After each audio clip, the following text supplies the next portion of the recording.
We're going to get to John chapter 4.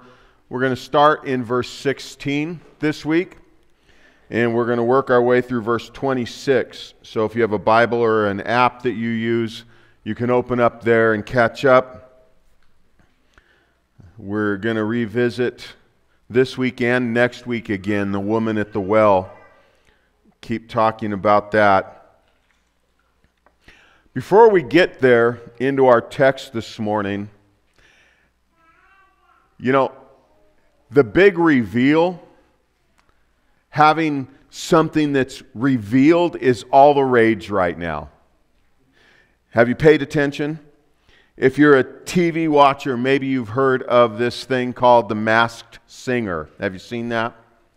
And in this show, they've got celebrities that are in costumes and a full mask on, and they get up and sing, and there's a bunch of them, and then apparently once a week they try and unmask one of the singers, decide who it is, and get a reveal, and the last one to be revealed, I think, is the winner. If you watch The Voice, I watch The Voice when I can. The Voice is all about judges that have their backs turned to a potential contestant, and the contestant wins when one of the judges turns around to reveal who the singer is, because by doing that, they agree to be the coach for this singer. If you're a fiction book reader, the genre mysteries and thrillers is the second most purchased fiction book category in the United States right now. We love our mysteries. We love to get to the end to see who done it or what it's all about. If you troll YouTube or Facebook, you can't get past these baby gender reveal party things. And they're getting, frankly, in an old man's view, dumber and dumber as they do the more ludicrous things to try and reveal the gender of this babies. I typically only watch them when somebody makes a total idiot out of themselves. We love the big reveal. We love the end of a mystery. We love to get the clue on who's what. And today, we're going to be spectators to the big reveal, maybe the biggest reveal in all of history. Let's pray. Father, I thank you for this and for the surprise that comes out of this passage. But Lord, more than the surprise, the challenge to all of those who claim you as Lord. So Father, soften our hearts.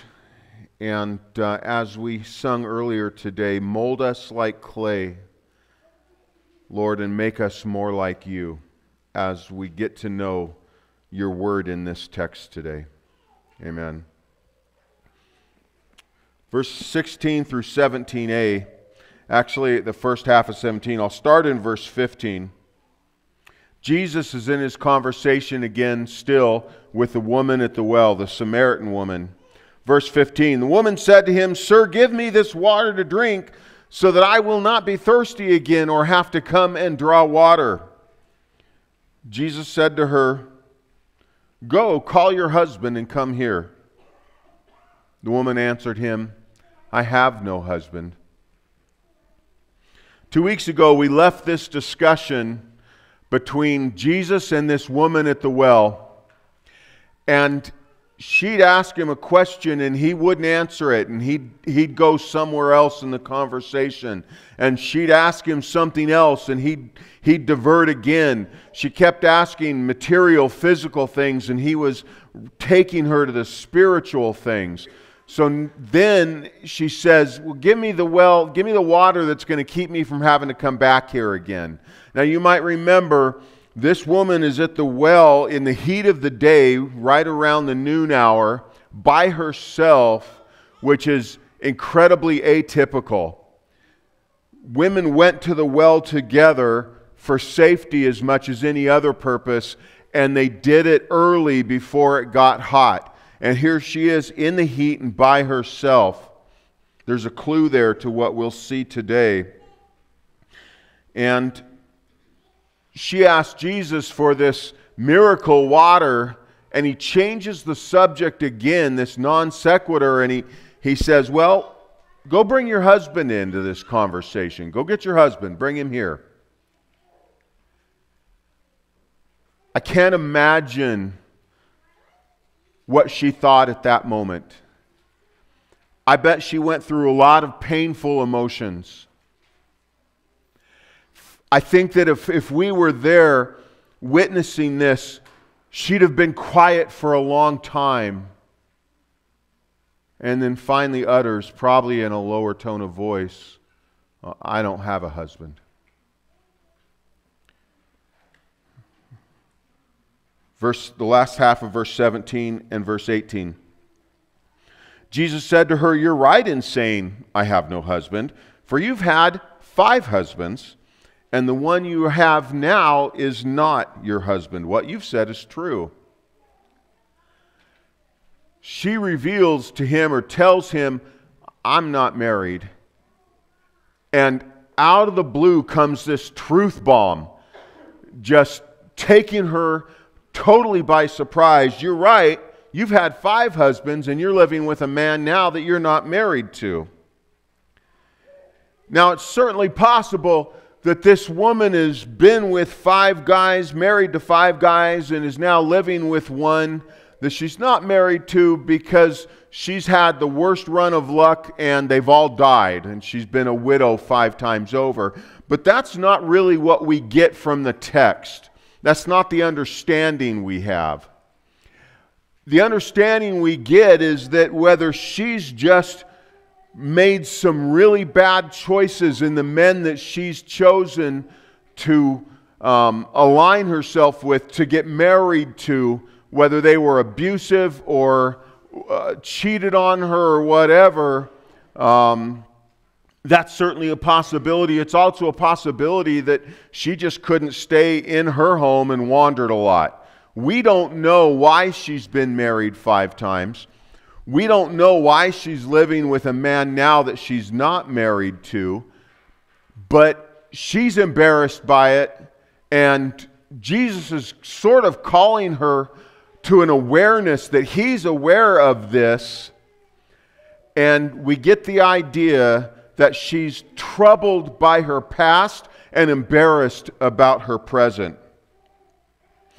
This makes Jesus' request that she go get her husband even more revealing. And it's less so than him just trying to prove a point. Just like when he was talking with Nicodemus in chapter 2, and Nicodemus asked one thing, Jesus turned the conversation around. Jesus got to the point of her real need real quick in this conversation, and that's not living water, but a thirst for peace with God and peace in her own soul. Verses 19 and 20. The woman said, Sir, I perceive you're a prophet. Our fathers worshipped on this mountain, but you say that Jerusalem is the place that our people ought to worship. Well, now we know this woman's name. It's Captain Obvious, right? Sir, I perceive that you're a prophet. Is that the most no-duh statement of all time, the most massive understatement in the world, that she recognizes Jesus knows things he shouldn't be able to know? And then what does she do? Like any good person caught at something they don't want to talk about, she changes the conversation direction. And she says, I get that you're a prophet. Let's talk about this 1,000-year-old debate about where people should be able to worship and where they shouldn't. Let's talk about where this comes from, where her conversation, her question comes from.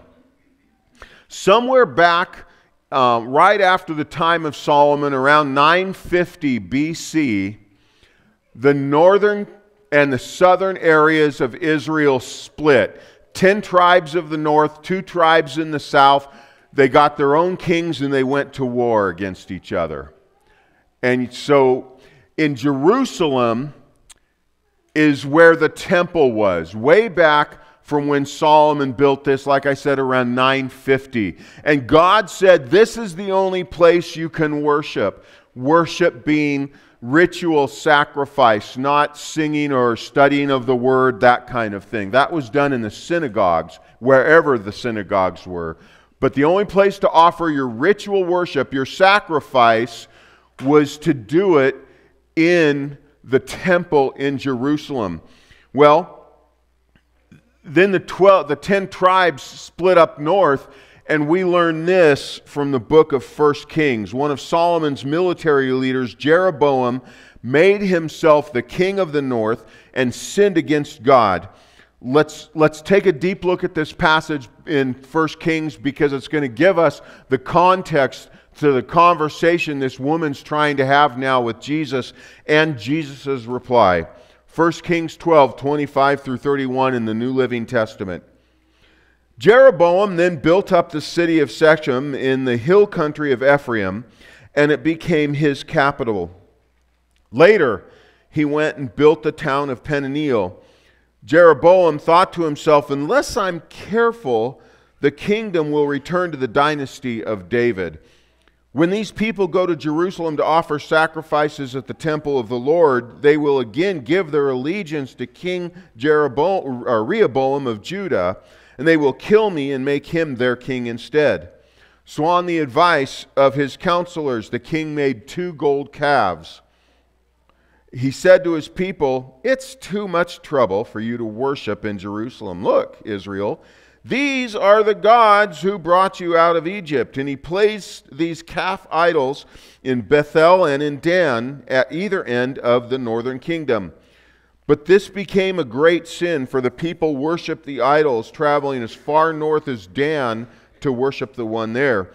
Jeroboam also erected buildings at the pagan shrines and ordained priests from the common people, those who were not of the priestly tribe of Levi. So here's how it works. Jeroboam rebels, names himself the king over the 10 northern tribes, and knows that when people go to offer their sacrifices to the Lord, they're going to come back, he's going to lose his seat, he'll get killed, and then everybody will fall under the reign of Judah and become part of Judah again. He doesn't want that, so he sets up the high places, is what it's called in the Old Testament, and encourages people to worship false gods there. And that's what's happened all through time now until Jesus' day, almost 1,000 years later. Verses 21 through 24. Jesus said to her, woman, believe me, the hour is coming when neither in Jerusalem nor on this mountain will you worship the Father. You worship what you do not know. We worship what we know, for salvation is from the Jews. But the hour is coming and is now here when true worshipers will worship the Father in spirit and truth, for the Father is seeking such people to worship Him. God is spirit, and those who worship Him must worship in spirit and truth. It's taken this long in their conversation together, and Jesus finally answers one of her questions directly. He says, God has commanded Jews to present their offerings and their sacrifices only in the temple in Jerusalem. He then answers her question saying that the Samaritans don't even really know God anymore. They've gotten so mixed in their mix of the Jewish religion and the pagan religions that they involve themselves in, that they don't even really have a clear view of who God is.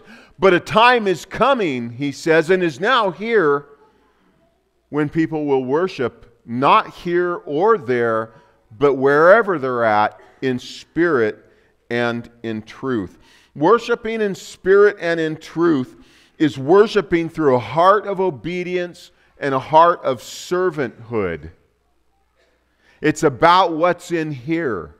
And that time can't come until Jesus ascends into heaven and Pentecost comes and the Holy Spirit dwells in the innermost in the followers of Jesus Christ. Spirit and truth. Verses 25 and 26. The woman said to him, I know that the Messiah is coming, he who is called the Christ. When he comes, he'll tell us all things. She's like, yeah, I don't like your answer, so we'll just wait for the Messiah, even though you're a prophet. I'm not going to listen. Jesus said to her, I who speak to you am the Messiah. Did you catch that big reveal? In that last verse, did you get that, or did it simply kind of sneak by? It's such a small thing in this huge conversation, and it can go really kind of unnoticed. And it shouldn't have. Because not only did Jesus reveal who he is,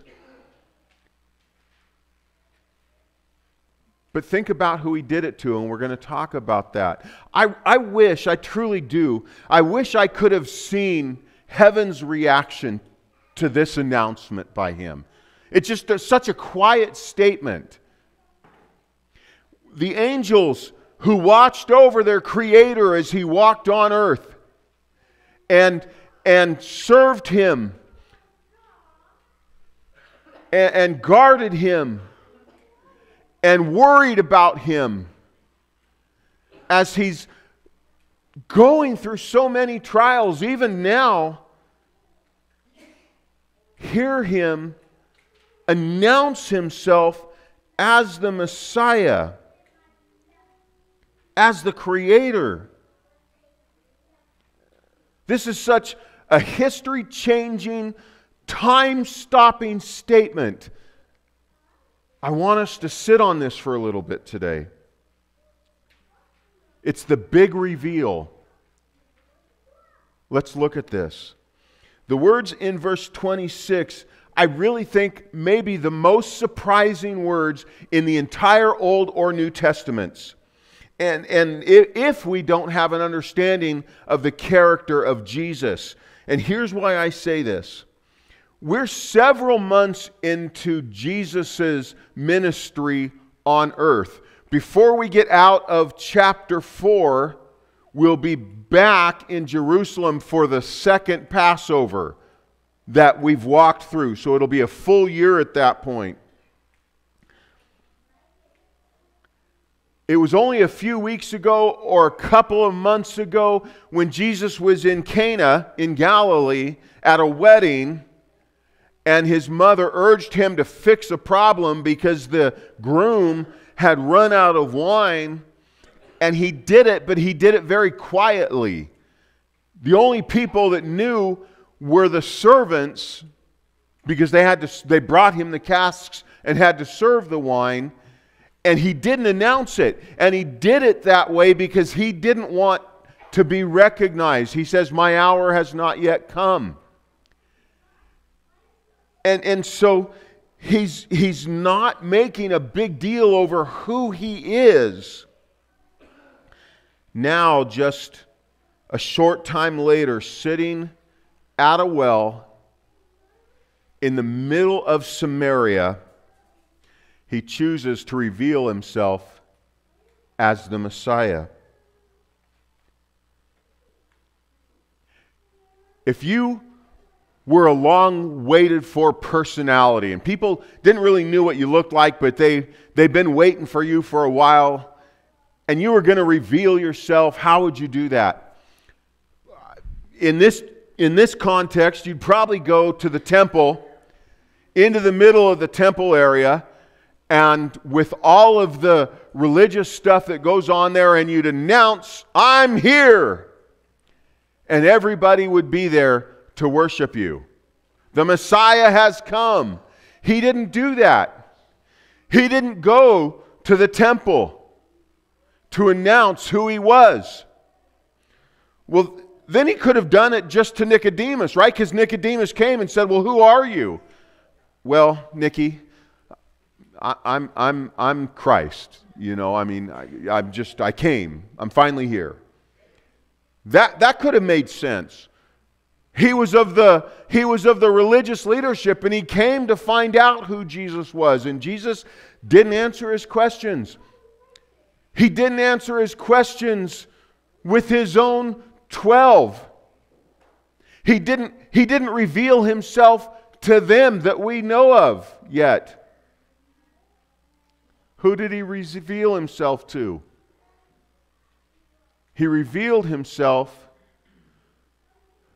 to one of the bitterest enemies of his people, and a woman on top of that, and a sinner on top of that. If you had a chance to reveal yourself as somebody that people have been waiting for, if Winter was throwing a big party and they were waiting for some fancy musician to come and just wow us all with your expertise, what's the chance you're going to go to some watering hole where there's 400 cattle and one guy standing out there and say, by the way, I'm here? That's what Jesus did. He went to the least likely person he could have and told her all about himself. As far as we know from the Gospels, he didn't reveal himself again directly as the Messiah until after he'd been arrested. All the time he's going to spend with his own people, with the Jews. And he never says, I am the Messiah, until he's ready, getting ready for his trial or in the middle of his trial. Is there a more unlikely big revealing in all of history? What's this teach us? Right? Because that's what's important, is what does it teach us? Do you realize that you and I come across this woman just about every day of our lives?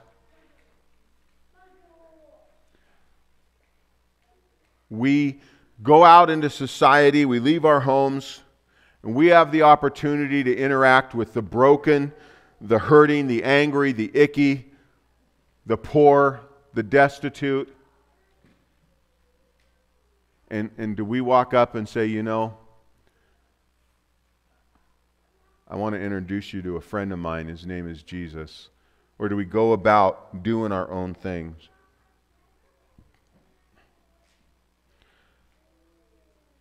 I'm willing to bet most of us, including me, very rarely take the opportunity to do that.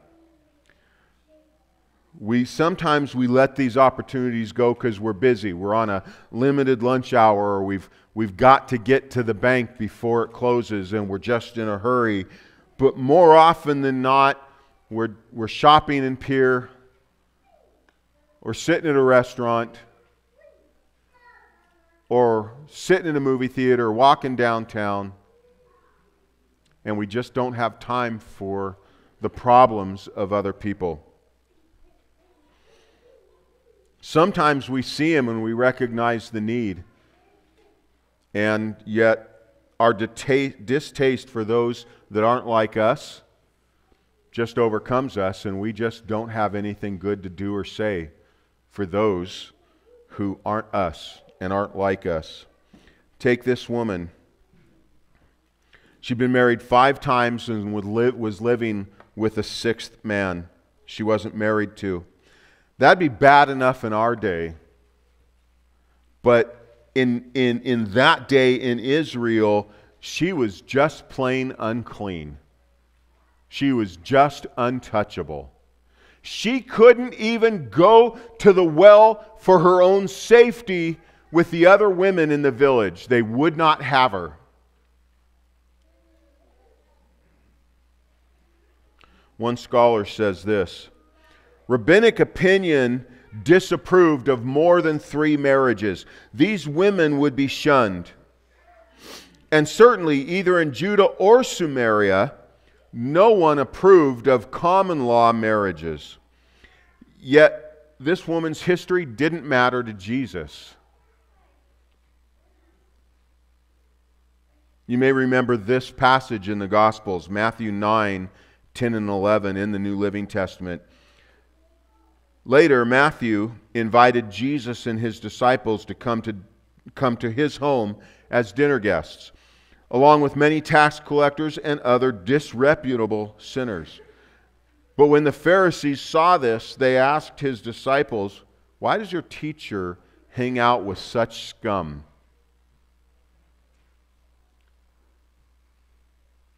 Too often, we're those Pharisees. What do we do with this? Who's your Samaritan woman today? Who is your Samaritan woman? We all have one, and if we don't believe that's true, then we're likely just being intellectually dishonest with ourselves. Is your Samaritan black? Is your Samaritan Native American? Is your Samaritan gay or trans? Did your Samaritan just have an abortion? Did your Samaritan recently cross the southern border of our country without the legal right to do so? Who's your Samaritan today?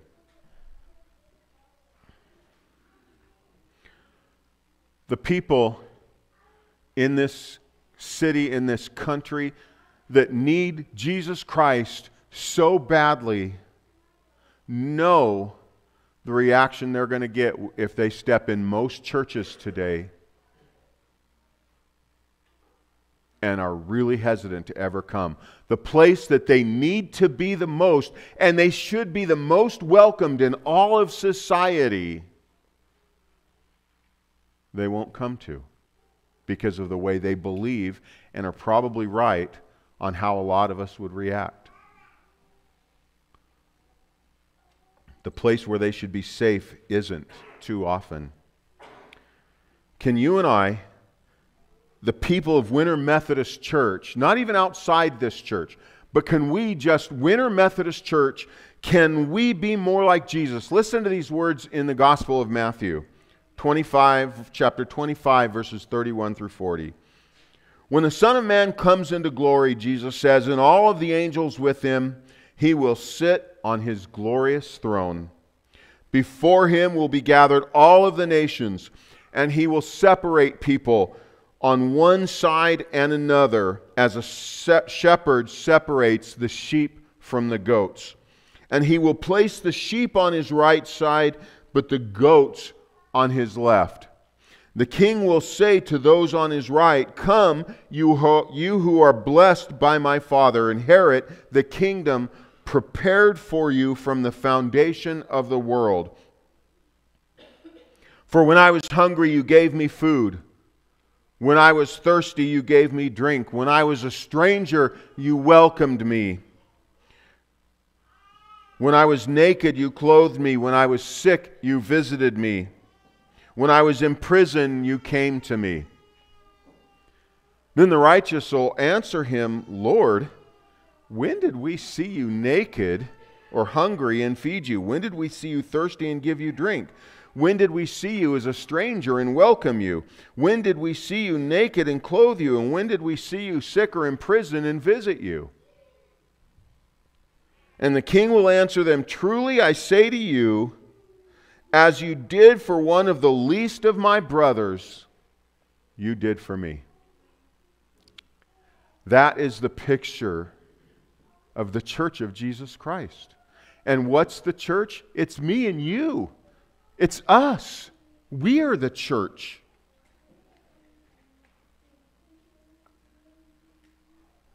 The Samaritan woman failed to grasp who Jesus was.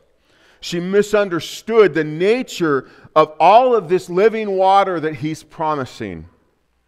And by his dialogue, Jesus indicated that she also misunderstood the truth of her own deep needs.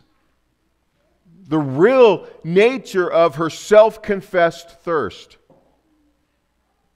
By telling her about her morally messy past, Jesus exhibited his more than human knowledge, and the woman still didn't understand it. He remarks to her about her past, and they weren't primarily designed to reveal who he was, but rather help the woman come to terms with what her greatest need was.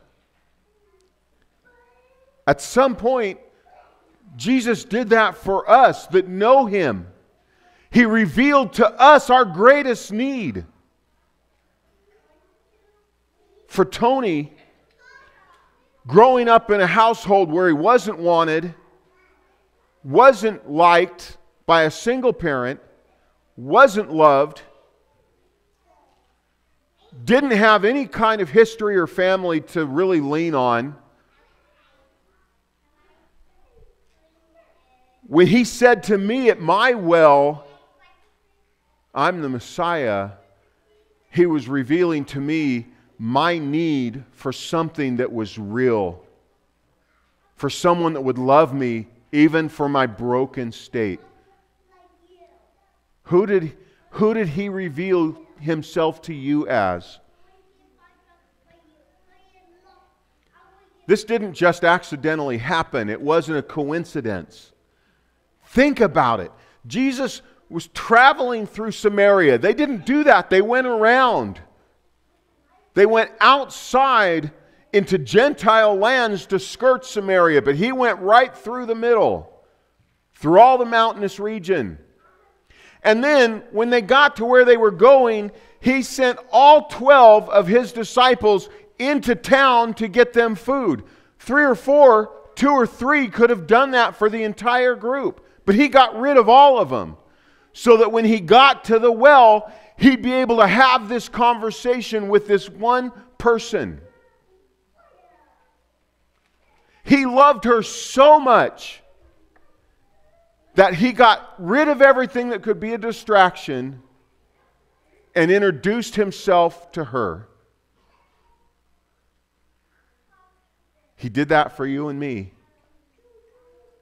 And he'll do it for others.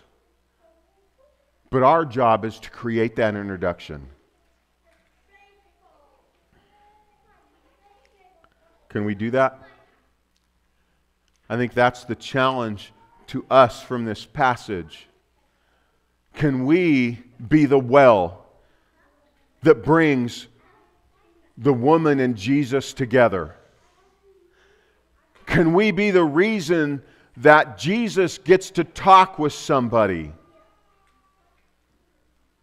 and meet their greatest need? Will you do that? I know you can. Will you?